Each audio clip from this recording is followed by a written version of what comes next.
Olá, amigos da TV Justiça, já está começando mais uma edição do Direitos Sem Fronteiras. O Tribunal Penal Internacional, TPI, admitiu a Palestina como Estado parte do Estatuto de Roma. Isso abre a possibilidade para que as autoridades de Israel sejam julgadas por crimes de guerra ou ligados à ocupação do território palestino. Para nos ajudar a entender o assunto de hoje, eu recebo aqui nos estúdios da TV Justiça Antônio Barbosa, professor da Universidade de Brasília, e Renata Maciel Rodrigues, mestre e doutoranda em Direito.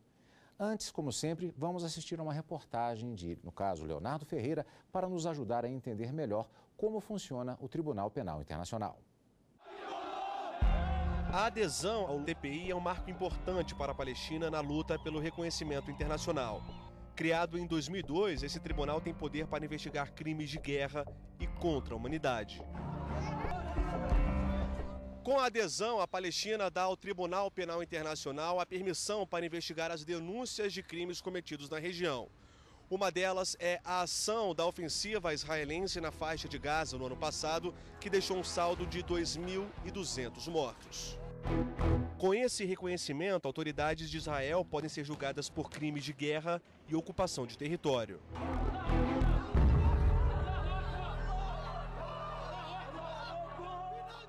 Eu gostaria de começar perguntando a respeito de algo que parece dar uma certa confusão, inclusive até no imaginário coletivo. A Palestina é ou não um Estado?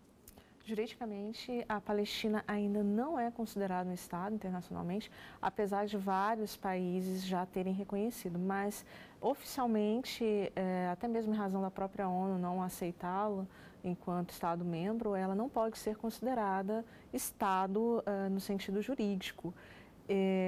Hoje, ela consta, e até de uma forma um tanto quanto icônica, como Estado parte de um Tribunal Penal Internacional, sendo que ela sequer é considerada Estado. Inclusive, há o reconhecimento por parte de alguns Estados nacionais, de alguns países, Sim. que é o caso, inclusive, do Brasil. Nós temos, por exemplo, o representante da autoridade palestina aqui, ele tem imunidade diplomática, ele é considerado um embaixador, não é isso? Sim. O Brasil, oficialmente, ele reconhece a Palestina enquanto Estado, enquanto país. Historicamente, isso não é uma novidade. Por trás disso, temos uma questão de interesse político. Exatamente. Eu acho que não existe, a política não subsiste nem em nível nacional, interno, nem em nível internacional, sem uma simbologia muito forte. Quer dizer, as ações políticas, as atitudes tomadas pelos agentes políticos, a retórica política, ela está sempre envolta nesse simbolismo. Nós estamos vivendo um momento em que, em relação ao Oriente Médio, Israel está em baixa em termos de aceitação por parte da comunidade internacional. É como se Israel tivesse perdido a batalha da comunicação. E, em contrapartida, a Palestina está em alta. Quer dizer, há um sentimento quase que generalizado de que a Palestina tem que resolver o seu problema, o seu status jurídico, a sua organização política. E eu acho que a entrada dela no TPI é mais um degrau que se avança, é mais um passo que ela está dando de forma positiva para ela, no sentido da aceitação da comunidade internacional. E há, por fim, um outro aspecto a ser considerado. Quem representa internacionalmente a Palestina é a autoridade nacional que está situado na Cisjordânia e que vai ter em Mahmoud Abbas a sua grande personagem. Ora, ele sofre questionamentos internos, há divisões internas entre os próprios palestinos. Então, me parece que nesse exato momento, Abbas está jogando para fora, quer dizer, ele está encontrando na política internacional uma espécie de aporte à sua posição e à posição do seu país. O que significa, do ponto de vista daquele Estado que passa a fazer parte dessa estrutura, em termos de possibilidades, inclusive jurídicas, de atuação, inclusive particularmente com relação à questão dos direitos humanos? Certo. O Tribunal Penal Internacional, ele foi criado pelo Estatuto de Roma. Ele é um objetivo já da ONU em razão de vários crimes contra a humanidade, crimes de guerra, que aconteciam e que antes não havia um tribunal penal de natureza permanente para julgamento desses casos. Então, tínhamos vários tribunais criados em decorrência desses crimes, após eles, portanto, tribunais de exceção, tribunais ad hoc, e a partir disso se criou, depois de muitos anos, depois de muitas tratativas, o Tribunal Penal Internacional, que é um órgão permanente. A sua sede fica em Haia, lá na Holanda, e quem faz parte dela, ou poderia fazer, são os países que são reconhecidos como tal. Então, este é um primeiro ponto de partida, como o professor mencionou. É super interessante a posição da Palestina enquanto membro do TPI, porque isso, sem sombra de dúvida, juridicamente é um avanço para que no futuro a Palestina venha a ser considerada um Estado. O Tribunal Penal Internacional, ele tem por objetivo julgar pessoalmente aqueles que cometem crimes de guerra, crimes de genocídio e crimes que tenham por objetivo atentar contra a soberania de um país. Então, todas essas pessoas que cometem esse tipo de crime ficam sujeitas. E nesse sentido, com relação à Palestina, efetivamente, a Palestina ela passa a ser responsabilizada, ou seja, seus nacionais, eles podem ser alvos de processos no âmbito do TPI, como ela também pode provocar algum tipo de procedimento no TPI. Então, por exemplo, eu tenho notícias de que já houve a tentativa de instalação de um primeiro procedimento contra os crimes que acontecem lá na faixa de Gaza. Então, a Palestina ela começa a tentar estabelecer que Israel e os seus personagens possam ser responsabilizados pessoalmente por conta de crimes dessa natureza. Então, ela passa a ser titular do direito de ação, mas também ela passa também a ser polo passivo nesse tipo de relação. E é interessante que não é o Estado em si, mas as pessoas. A responsabilidade é pessoal, é do indivíduo. Então, se aplica penas que podem ser, inclusive, de indenização, até uma pena realmente privativa de liberdade, uma pena de prisão. Já chegamos exatamente na pergunta que é inescapável nesse caso, a questão Palestina, Israel e os seus respectivos dirigentes e mesmo pessoas que circulam ali naquela região nessa situação de conflito. Vamos ao professor agora. É uma situação que gera uma série de interrogações, eu acredito, e algumas certezas que em algum momento nós teremos alguma tramitação jurídica, por isso eu faço a pergunta, inclusive, a ambos. O que é que pode se esperar a partir dessa situação?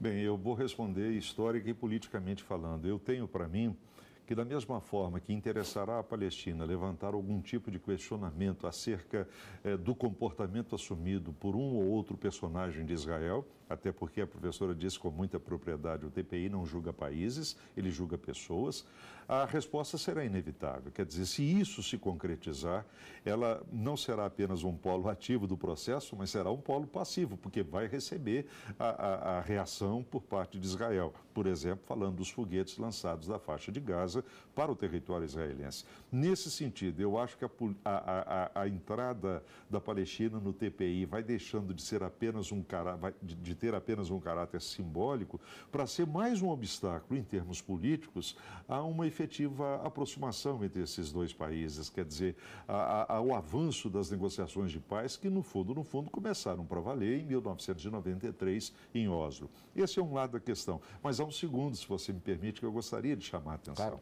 Eu acho que o TPI, a existência do Tribunal Penal Internacional, é um avanço da civilização e a gente vai entender isso no contexto histórico criado depois da Segunda Guerra Mundial.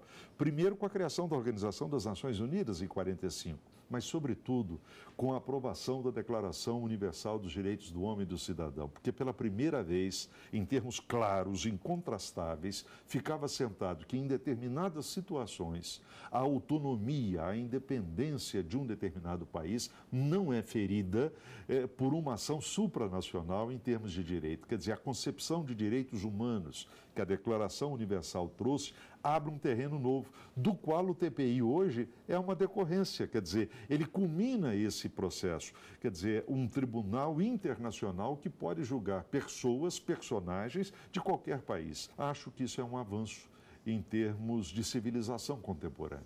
Há um detalhe jurídico que eu gostaria de perguntar, que a Palestina passa a fazer parte, portanto, do TPI. Agora, os Estados Unidos eles não assinaram o Tratado de Roma e Israel também não. Como é que fica a situação do ponto de vista jurídico, caso haja, por exemplo, uma tentativa de aplicação de um processo, uma acusação contra um dirigente israelense por parte da Palestina? O Israel teria que adentrar ao TPI para poder fazer uma denúncia semelhante ou isso não é necessário? Ele precisa passar por um processo de negociação Caso o tratado já esteja em vigor, ele não participa mais da negociação, mas ele vai ter que assinar e depois submeter esse tratado ao procedimento de ratificação, que varia de acordo com a legislação interna de cada um dos países. Então, a regra é que, depois de assinado, esse tratado tem que adentrar o ordenamento jurídico, passar pelo parlamento e depois ser ratificado pelo presidente. Então, no caso, todos os países que participam da ONU, eles oficialmente negociaram e assinaram. Então, mesmo Israel e Estados Unidos, que não fazem parte, eles participaram da tratativa, assinaram, contudo, eles não ratificaram. Então, em um primeiro momento, esse tratado não está em vigor para esses países. Eles não são obrigados a cumpri-lo. Entretanto, como uma evolução mesmo civilizatória, a gente percebe que o próprio Estatuto de Roma, ele permite que pessoas que são nacionais de estados que não fazem parte do TPI, em situações excepcionais, podem sim ser levadas a julgamento pelo Tribunal Penal Internacional. Então, nesse caso, se porventura a Palestina ela movimenta uma ação em que acusa pessoas de Israel, por exemplo, de terem cometido algum dos crimes descritos como crimes de competência do TPI, essas pessoas poderão sim ser julgadas. Nós vamos para um rápido intervalo e em seguida continuaremos com a nossa conversa de hoje sobre a adesão da Palestina ao Tribunal Penal Internacional, logo depois que voltarmos, quando terminar o intervalo. Não saia daí.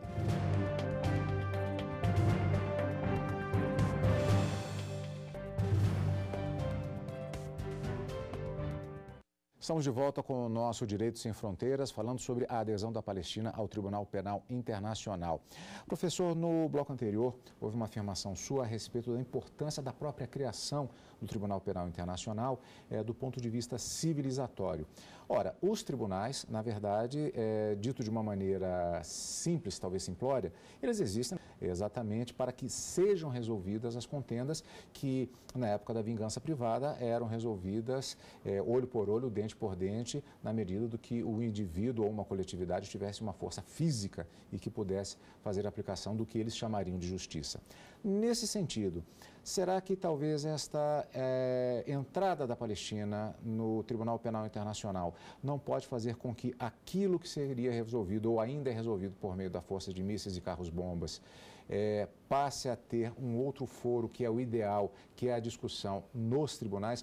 Pode ser, é cedo para dizer que essa tendência ela pode se reforçar naquela região, pelo menos entre Palestina e Israel?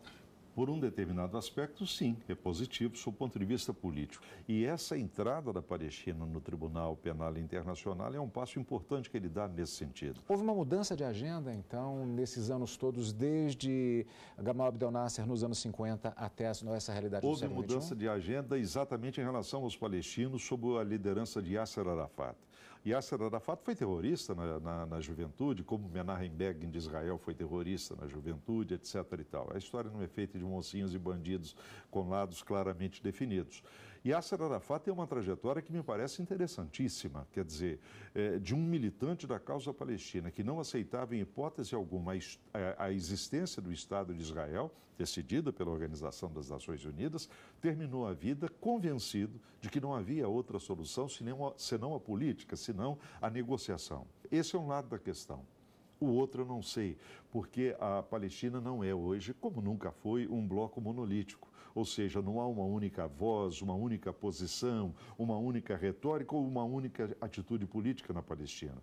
Basta lembrarmos da existência do Hamas. O Hamas é basicamente um grupo armado que se distanciou da Al-Fatah. A Fatah deu origem à autoridade palestina de hoje, mas o Hamas continua lançando os foguetes contra o território israelense. Eu não sei se o conjunto do Hamas aceitará esse caminho de entrada no TPI, porque ele é basicamente um caminho político. Quer dizer, as coisas estão em aberto, tudo pode acontecer, inclusive a coisa caminhar com uma certa normalidade. Como cidadão do mundo, algo me preocupa. Ou seja, há no seio da sociedade israelense e da sociedade palestina, eu estou falando de homens e mulheres, eu estou falando da sociedade, da população, há grupos muito significativos, tanto de um lado quanto de outro, que estão apostando no radicalismo. Isso explica a vitória eleitoral do Hamas em Gaza. Gaza é a região demograficamente mais densa da Palestina e o Hamas venceu a eleição com a proposta que ele tem, que é de acirramento, de enfrentamento. E no caso de Israel, está óbvio, a reeleição de Benjamin Netanyahu, que representa a ala dos falcões, a ala dura do pensamento de Israel. Então, na verdade, isso assusta, porque percebemos que não são apenas os passos dados pelos dirigentes, mas eles estão representando parcelas significativas das suas respectivas populações que parecem ter dado sinais de desencanto com a política. Nesse sentido, eu acho que é muito importante o passo dado por Abbas à frente da Autoridade Nacional da Palestina, no sentido de procurar esse caminho de aceitação e de aporte internacional. Saímos da questão de Israel e da Palestina especificamente e vamos olhando por uma lente um pouco mais ampliada, um pouco mais afastada, toda a questão que envolve a região. E aí nós temos a questão que a bandeira palestina era uma bandeira utilizada também pelos países árabes contra Israel e contra os Estados Unidos. Temos agora o Estado Islâmico. Como é que fica essa questão, professor? Pois é, são dois problemas que num determinado instante se imbricam. O primeiro deles, e nesse caso o palestino é vítima, foi colocado em prática pelos Estados Árabes. Em 1948, a Organização das Nações Unidas, representando um ponto de vista majoritário na sociedade internacional, determinou a partilha daquela região para a criação de 2 estados. Quem tem o cuidado de ler a resolução da ONU vai ver que em nenhum momento aparece a palavra Palestina, mas a resolução fala na criação de um Estado judeu, que seria Israel, e a criação de um Estado árabe. Os governos árabes, independentemente do ponto de vista dos palestinos, os governos árabes resolveram não aceitar essa decisão das Nações Unidas. Foi um fato trágico. Na meia-noite do dia 14 de maio de 1948, quando a bandeira inglesa desceu e a bandeira de Israel subiu, os árabes invadiram Israel. Foi a primeira guerra em 48. Ou seja, naquele momento está se julgando para escanteio a possibilidade de se criar um Estado da Palestina. Em 56 tivemos uma outra guerra, mais uma vez vencida por Israel, até que chegamos na Guerra dos 6 dias de 1967, em que a superioridade militar israelense ficou patente demais. A aviação egípcia foi destruída em solo, todos os aviões do Egito destruídos em solo. A partir daí, Israel assume uma posição expansionista. Não é apenas defensiva, mas ela incorpora a ideia de que para se defender ela precisa ocupar territórios estratégicos à custa daquilo que originalmente seria da Palestina. Mas a questão mais grave, na minha opinião, não é só essa. Durante cerca de 20 anos, a chamada Cisjordânia era governada pela Jordânia, um país árabe. Gaza, governado pelo Egito, um país árabe. Pois bem, em nenhum momento nesses 20 anos falou-se na criação do Estado da Palestina. Quando tudo fazia crer que seria possível, as 2 áreas que formariam, que constituiriam o Estado da Palestina sob o comando de governos árabes. E, no entanto, isso não foi feito. Ou seja, tivemos uma evolução da própria ideia de nacionalismo entre os árabes, da secularização passamos para a islamização. E isso gera um fundamentalismo extremamente perigoso. Eu acho que o Estado Islâmico de hoje, quer dizer, o grupo terrorista que se autodefine como Estado Islâmico, e é claro que nem Estado ele é, no fundo, é o prolongamento, é o acirramento de uma nova visão da região, trazida pelo Irã, que não é árabe, é persa, mas é muçulmano, em 1979, com a revolução do Ayatollah Khomeini. Então, na verdade, o que nós temos hoje é um quadro extremamente trágico, extremamente dramático, que incomoda tanto a Israel, obviamente, mas incomoda também aos governos árabes de uma forma geral, que quando tinham possibilidade de impedir que o ovo da serpente germinasse, nada fizeram. Agora está difícil. E o Assad da Síria, mais do que ninguém, sabe como agora é difícil. Há 3 anos ele está sofrendo o impacto dessa invasão terrorista Islâmica? A responsabilidade do Estado Islâmico, como o professor bem disse, não é um país. Há que se destacar aí a diferença entre Estados árabes, Palestina e Estado Islâmico. O Estado Islâmico, ele é um grupo terrorista. Ela também pode ser feita por parte do Tribunal Penal Internacional, tendo em vista aí que eles cometem crimes contra a humanidade, cometem crimes de guerra. Então, essa situação de Palestina estar agora como Estado parte do Tribunal Penal Internacional, ela juridicamente corrobora acerca da possibilidade desses membros desse grupamento terrorista serem responsabilizados internacionalmente, tendo em vista que internamente, como o professor mencionou, a responsabilidade deles é muito difícil. É muito complicado você combater terrorismo no âmbito interno dos países. Geralmente, isso se dá com uma força conjunta, uma cooperação internacional. E, sem sombra de dúvida, a atuação do TPI numa situação dessa, ela é fundamental para tentar se reverter, mas de outro lado, é algo muito difícil, tendo em vista a proporção que o Estado Islâmico tomou. Existe alguma possibilidade, por exemplo, já o professor citou bem de divisões internas e até radicalismos dentro da própria comunidade palestina, que os palestinos que agora passam a ter esse status dentro do TPI, eventualmente possam se ver numa situação de palestinos denunciando palestinos junto ao TPI? Existe essa possibilidade, juridicamente falando? Juridicamente falando, qualquer país pode buscar o TPI e comunicar a ocorrência de crimes de guerra, crimes contra a humanidade, crimes de genocídio. Contudo, é muito difícil, politicamente falando, um Estado ir a um Tribunal Penal Internacional procurar responsabilizar seus próprios nacionais, visto que, apesar de ser um tribunal de competência para esses crimes, ele tem uma competência complementar, como qualquer outro tribunal internacional. Então, ele só vai agir a partir do momento em que a jurisdição interna do seu país se mostra incapaz de julgar aquele caso. Então, ficaria um tanto quanto politicamente falando, contrassenso, você dizer ao TPI que, olha, eu, Palestina, sou incapaz de julgar palestinos, então vocês, Tribunal Penal Internacional, julguem esse palestino. Politicamente, é assinar a própria incompetência. Isso. Então, seria dizer, olha, aqui no caso da Palestina não há que se falar em complementariedade de jurisdição, tem que ser diretamente ao TPI, porque nós realmente não temos como julgar esse tipo de crime. Bom, o nosso programa de hoje ele está chegando ao fim, o Direito Sem Fronteiras vai ficando por aqui. Conversamos hoje sobre a adesão da Palestina ao Tribunal Penal Internacional. Quem nos ajudou na discussão foi Antônio Barbosa, professor da Universidade de Brasília, e Renata Maciel Rodrigues, mestre e doutoranda em Direito. Agradeço muito a participação de ambos aqui nos estúdios da TV Justiça. E você, amigo da TV Justiça, quer participar do nosso programa? Envie a sua sugestão para o e-mail direitosemfronteiras@stf.jus.br. Você também pode rever esta e outras entrevistas no site. Basta acessar tvjustiça.jus.br. Tchau, até semana que vem.